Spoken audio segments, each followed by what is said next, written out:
নমস্কার সম্মানিত দর্শকবৃন্দ, কৃষক বন্ধু প্রকল্পে 2024 সালে আপনাদেরকে আর কিছুদিন পরেই রবি সিজনের টাকা দেবে।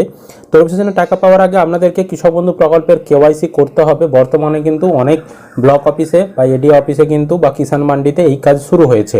কাদেরকে সেই সাহায্য করবেন, তো আপনাদেরকে আগে দেখাচ্ছি কিভাবে আপনারা সেই কেওয়াইসিটা করবেন, তারপর দেখাবো কাদের করতে হবে। তো আপনাদেরকে এই যে ফর্মটা দেখতে পাচ্ছেন, এই ফর্মটা ফিল আপ করতে হবে। এই ফর্মটা আপনারা কোথায় পাবেন একটু পরে জানিয়ে দিচ্ছি। তো ফর্মের উপরে লেখা রয়েছে পশ্চিমবঙ্গ সরকার কৃষি বিভাগ সংযোজনী এ, ব্র্যাকেটে লেখা রয়েছে আধার তথ্য, আধারের সঙ্গে যুক্ত মোবাইলের তথ্য এবং আধার তথ্য সরকার দ্বারা ব্যবহার করার অনুমতি দিয়ে আমি এখানে একটা শূন্যস্থান রয়েছে, উপভোক্তার নাম লেখা রয়েছে। এই শূন্যস্থানটিতে আপনাকে যেই কৃষকটির নামে কৃষক বন্ধু রয়েছে সেই কৃষকটির নাম লিখতে হবে। তো এই যে ফর্ম, এটা বাংলাতেও পাওয়া যায়, ইংরাজিতেও পাওয়া যায়। তো আপনি যখন ফর্মটা ফিল আপ করবেন, ইংরাজিতেও ফিল আপ করতে পারেন, বাংলাতেও ফিল আপ করতে পারেন, আপনি যাতে সুবিধা বোধ করবেন তাতেই ফিল আপ করবেন। তারপর এই শূন্যস্থানটিতে পিতা অথবা স্বামীর নাম, তো এখানে কৃষকের নাম লেখার পর সেই কৃষকটির পিতা অথবা স্বামীর নামে এই শূন্যস্থানে লিখতে হবে।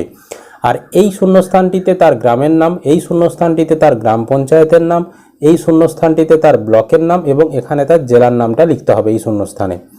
এই জেলার বাসিন্দা। এত দ্বারা স্বেচ্ছায় ঘোষণা করছি যে আমার আধারের তথ্য কৃষক বন্ধু নতুন প্রকল্পে আধার আইন 2016 এবং পরবর্তী সংশ্লিষ্ট নিয়মকানুন অনুযায়ী আমার পরিচয়ের সত্যতা যাচাই করার জন্য ব্যবহার করতে দিতে আমার কোনো রকম আপত্তি নেই।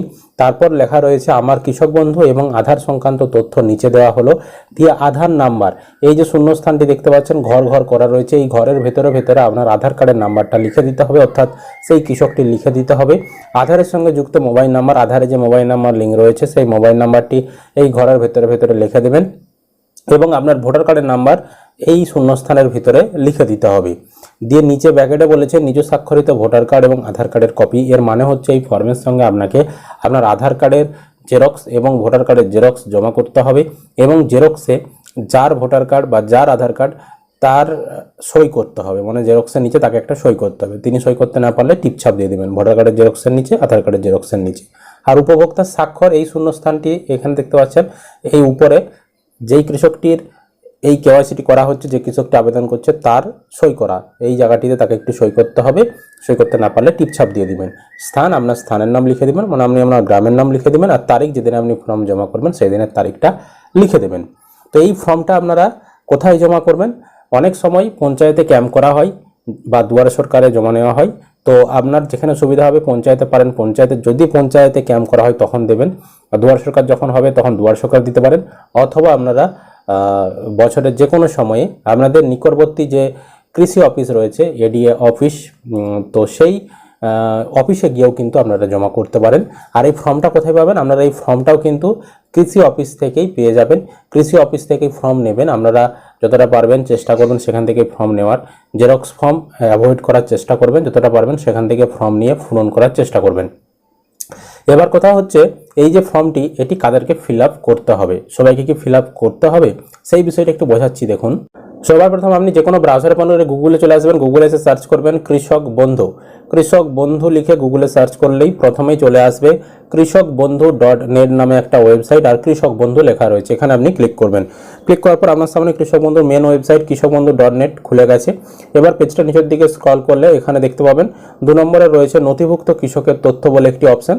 তো এই যে অপশন এখানে আপনি ক্লিক করবেন, তাহলে আপনার সামনে পরবর্তী এরকম পেজ চলে আসবে। এবার এখানে সিলেক্ট অপশনে ক্লিক করে আপনি ভোটার কার্ড, আধার কার্ড, ব্যাংক অ্যাকাউন্ট, কৃষক বন্ধু ID, mobile number, acknowledgement number যে কোনো একটা সিলেক্ট করবেন যার মাধ্যমে সার্চ করতে চাইছেন, আপনার সুবিধা যেটাতে হবে। আমরা মোবাইলের মাধ্যমে সার্চ করব, মোবাইল নাম্বারের মাধ্যমে মোবাইল নাম্বারটা সিলেক্ট করলাম, মানে মোবাইল অপশনটা সিলেক্ট করলাম। তারপর আইডি কার্ডের যে ঘরটি দেখতে পাচ্ছেন এখানে উপরে যেহেতু মোবাইল নাম্বার সিলেক্ট করেছি আমরা মোবাইল নাম্বার বসিয়ে দেবো। আপনি উপরে ভোটার কার্ড সিলেক্ট করলে এখানে ভোটার কার্ডের নাম্বার বসাতে হতো, উপরে আধার কার্ড সিলেক্ট করলে আধার কার্ডের নাম্বার বসাতে হতো। তারপর আই এম নট রোবট, এই যে চেকবক্স, এই ঘরটাতে ঠিক চিহ্ন দেবেন। অনেক সময় অটোমেটিক ঠিক চিহ্ন চলে আসে, অনেক সময় এরকম একটা নির্দিষ্ট ছবিতে আপনাদেরকে ঠিক চিহ্ন দিতে পারে। যেমন আমার ক্ষেত্রে এখানে বলেছে ট্রাফিক লাইট, এখানে যেগুলো ট্রাফিক লাইট রয়েছে সেখানে আপনারা এরকম ঠিক চিহ্ন দেবেন। আমরা এখানে ট্রাফিক লাইট যেগুলো সেগুলো এখানে ঠিক চিহ্ন দিয়ে নিচে এখানে ভেরিফাই রয়েছে, ভেরিফাইয়ে ক্লিক করে দেবো। ভেরিফাই ক্লিক করলে দেখতে পাচ্ছেন এখানে ঠিক চিহ্ন চলে এসেছে। ঠিক চিহ্ন আসার পর এবার এখানে সার্চ বোতামে ক্লিক করবেন, তাহলে আপনাকে কৃষক বন্ধুর স্ট্যাটাস দেখিয়ে দেবে। তো আমরা সার্চ করেছি, সার্চ করার পর দেখতে পাচ্ছেন ওই মোবাইল নাম্বার, যেহেতু ওই পরিবারের 3 জন সদস্য টাকা পায়, তাই 3 জন সদস্যের তথ্য এখানে দেখিয়ে দিয়েছে।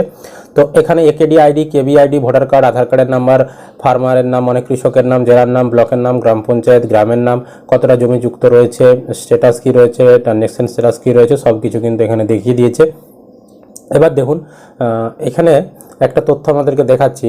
তো এই যে উপভোক্তাটির, তো এনার এই দ্বিতীয় উপভোক্তা যিনি রয়েছেন, তার ভোটার কার্ডের নাম্বারের ঘরে দেখুন ভোটার কার্ডের নাম্বারটা লেখা রয়েছে, আধার কার্ডের নাম্বারের ঘরে দেখুন আধার কার্ডের নাম্বারটা কিন্তু এখানে ফাঁকা রয়েছে। অর্থাৎ এই কৃষকটাকে আধার কার্ডটা কিন্তু ওনার যুক্ত করতে হবে, নইলে হয়তো পরবর্তী সময়ে সমস্যা হতে পারে। তো এই কৃষকটিকে কিন্তু তার আধার কার্ডটা যুক্ত করতে হবে এখানে। তো এই কৃষকটি আধার কার্ড যুক্ত করার জন্য ওনাকে কিন্তু ওই যে ফর্মটি দেখালাম ওই ফর্মটা ফিল আপ করতে হবে এবং কাগজপত্র কৃষি অফিসে জমা করতে হবে। আর যাদের ভোটার কার্ড আধার কার্ড দুটোই লিঙ্ক করা রয়েছে তাদের ক্ষেত্রে বর্তমানে ওই ফর্মটা ফিল আপ করার দরকার নেই। তবে বলে রাখি, অনেক সময় আপনার ভোটার কার্ড আধার কার্ড লিঙ্ক থাকলেও কৃষি অফিস থেকে আপনাদেরকে কেওয়াইসি করার জন্য বলে, কারণ আপনার ভোটার কার্ডে কোনো চেঞ্জ হয়েছে কিনা, আধার কার্ডে কোনো চেঞ্জ হয়েছে কিনা, সেটা সময় পরে কিন্তু যাচাই করা হয়। তো সেই ক্ষেত্রে কিন্তু পঞ্চায়েতে ক্যাম্প করা হয়ে থাকে বা বিডিও অফিসে বা এডি অফিসে ক্যাম্প করা হয়ে থাকে, তখন কিন্তু আপনাদেরকে ভোটার কার্ড লিঙ্ক থাকলেও বা আধার কার্ড লিঙ্ক থাকলেও আপনাদেরকে ফর্মটা কিন্তু জমা করতে হয়। ঠিক আছে, প্রাথমিকভাবে যাদের লিঙ্ক নেই তাদেরকে কিন্তু ওটা ফিল আপ করতে হবে, মানে পূরণ করে জমা দিতে হবে। আর যাদের লিঙ্ক রয়েছে তাদেরকে বর্তমানে এখন দিতে হবে না। তবে যদি আপনাদেরকে এরকম কেওয়াইসির জন্য ডাকে বা আপনাদের ব্লকে যদি এরকম কেওয়াইসি করার কাজ চলছে বা কোনো যদি চলছে, তখন কিন্তু আপনারা একবার খোঁজ নেবেন এবং তখন আপনারা একবার চাইলে পারলে আপনাদের ভোটার কার্ড আধার কার্ডগুলো একবার জেরক্স করে মানে সিগনেচার করে জমা দিয়ে দিবেন। এটাই ছিল আপডেট।